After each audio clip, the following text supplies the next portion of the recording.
Good morning, everyone. This is Melody Reels at the Iowa Quilt Museum. Before 9 a.m., what? Everybody actually just take a minute because nobody's gonna believe I'm here this early. A whole minute before 9 instead of 2-3 minutes after 9. So good morning. I hope everybody had a wonderful week. We are gonna feature another quilt today that just is puzzling, and I have enjoyed trying to figure out the puzzles. If you don't know, good morning, it's 9 a.m. Here we are, 9 a.m. Hi, I'm Melody Reels at the Iowa Quilt Museum here in Winterset, Iowa, today to talk about another beautiful blue and white quilt here in the Iowa Quilt Museum at our new exhibit. It's not new, it's almost done. Here at Mama's Got the Blues. But before we get to that, real quick, last time I'll tell you about the Share Your Stash sale. Well, I'll probably talk about it next week about how it went, but this week, this is it. Stash sale is this Saturday at the Newbridge Church. It's on 1305 West Jefferson. There is some road work going on that's gonna make things look complicated, but it's not.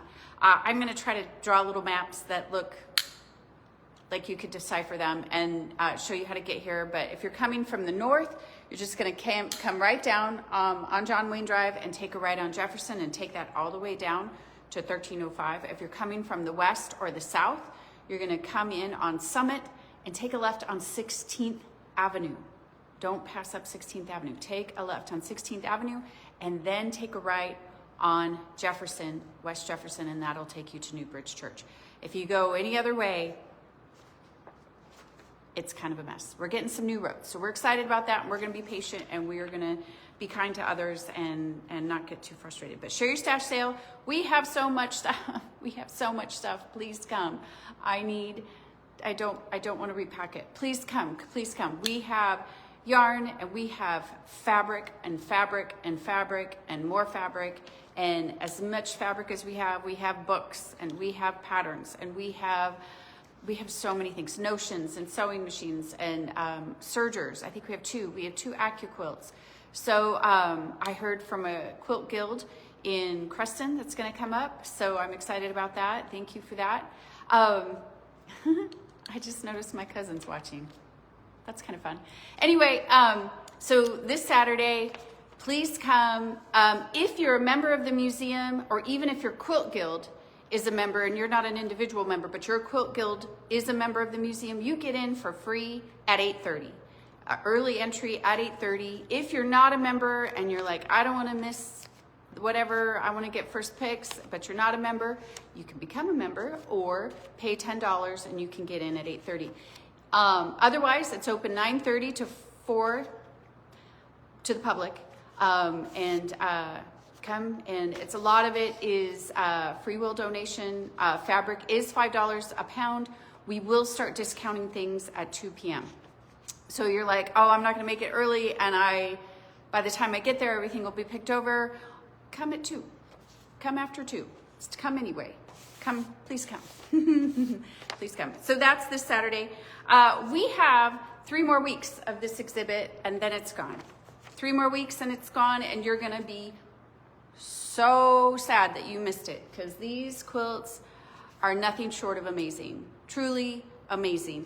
You have 3 weeks, so and we only have 2 more videos, because the last video I would do would fall on Thanksgiving.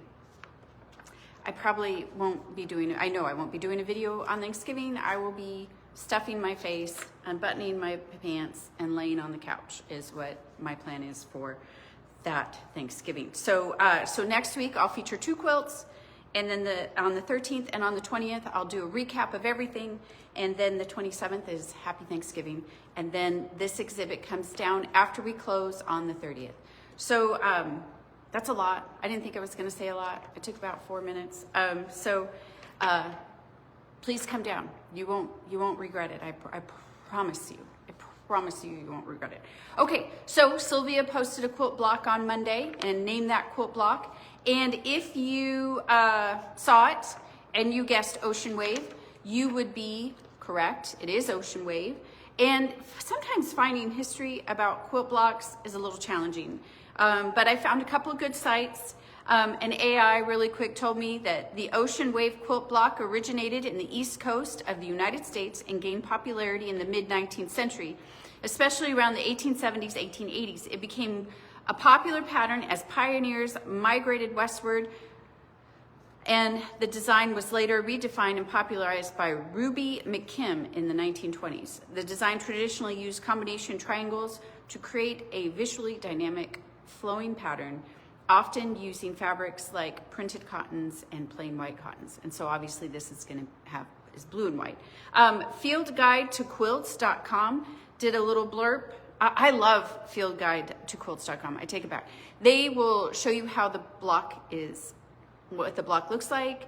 They will give you little references, and then they even might tell you different variations. So it's a great site on how the blocks are constructed and referenced when they were published. One in the Kansas City Star, not until 1928, the Chicago Tribune in 1937, and then it'll show you maybe like an one-off in what it's renamed. So there was a similar blocks with subtle, really subtle differences called Jubilee that was published in the Birmingham News in 1935. I had to look at that block for quite a bit to figure out the subtle changes that it had made.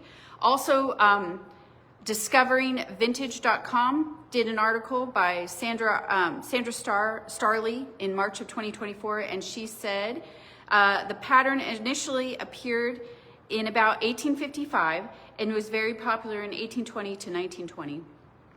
It was first published in the Farm and Fireside in 1894 as Ocean Waves, which has remained the most common name for this block. Other published names include Waves of the Ocean, Odds and Ends, Oddfellows, Quilt, and Our Village Green.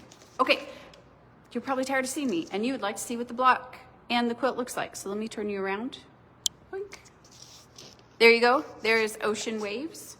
And I will read what Julie Silber has. This quilt is dimensions 72 by 84 inches, circa 1890. This is one of our younger quilts in this exhibit at 1890. Remember, our oldest quilt is in 1860, circa 1860. This was found in Michigan. A known maker. People, register your quilts, get your quilts labeled, get your quilt stories with your quilts. This is a tragedy.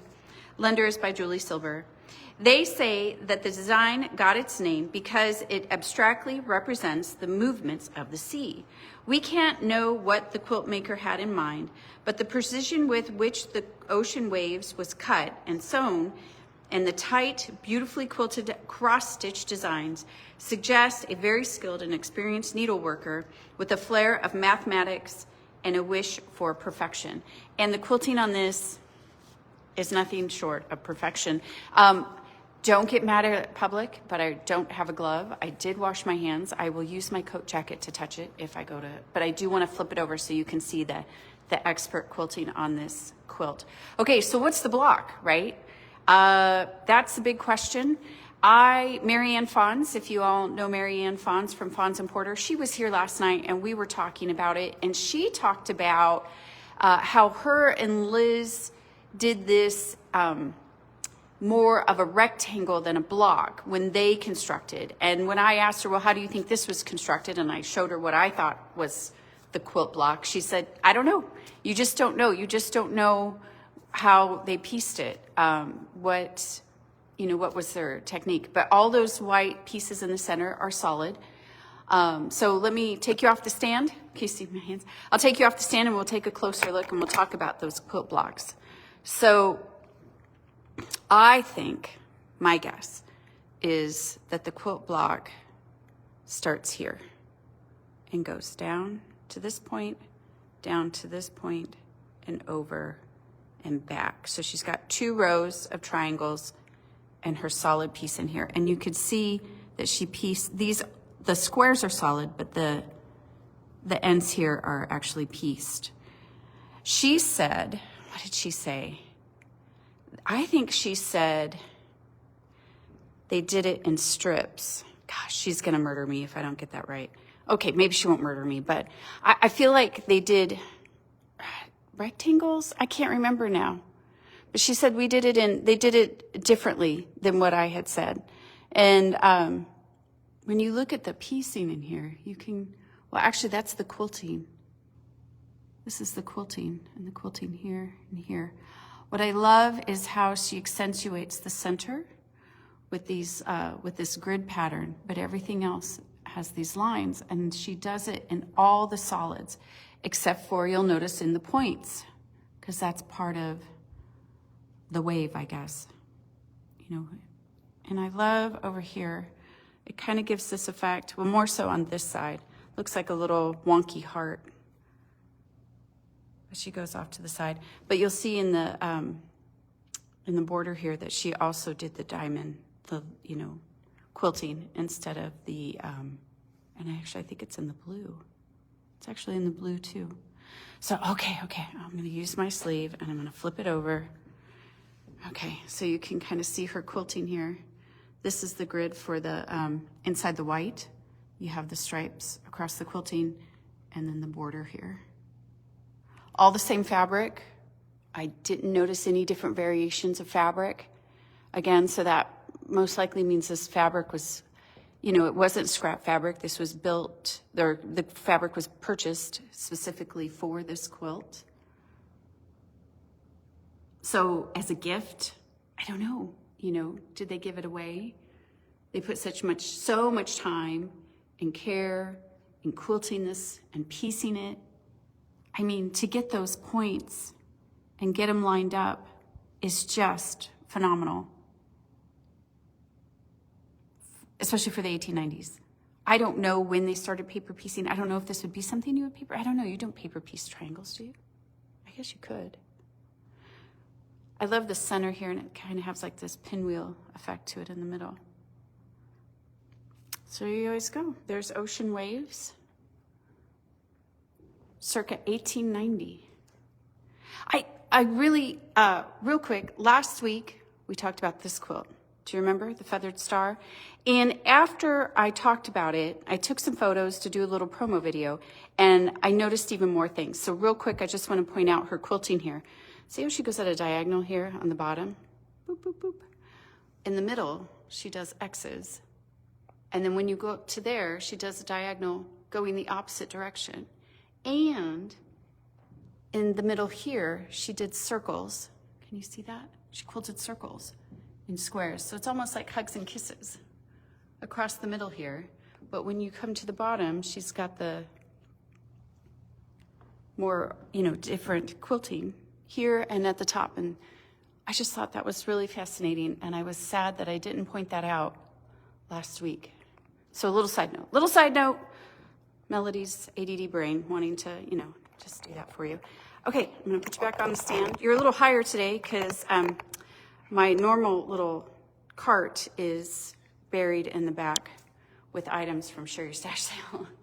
All right, thank you everybody for joining this morning. And I hope you have a wonderful weekend. If you are in the area or you wanna take a little road trip and listen to your favorite podcast or your book, come on over to Winterset, Iowa for your Share Your Stash Sale this Saturday. And I will see you next week with 2. Oh my gosh. Don't miss next week. They are 2 of my most favorite quilts to talk about. They are, the quilting back in those, fantastic, right? The piecing in these next 2 that I'm gonna show you next week, don't miss it. Come back. Okay, thanks everybody. Have a great weekend, and we will see you next Thursday.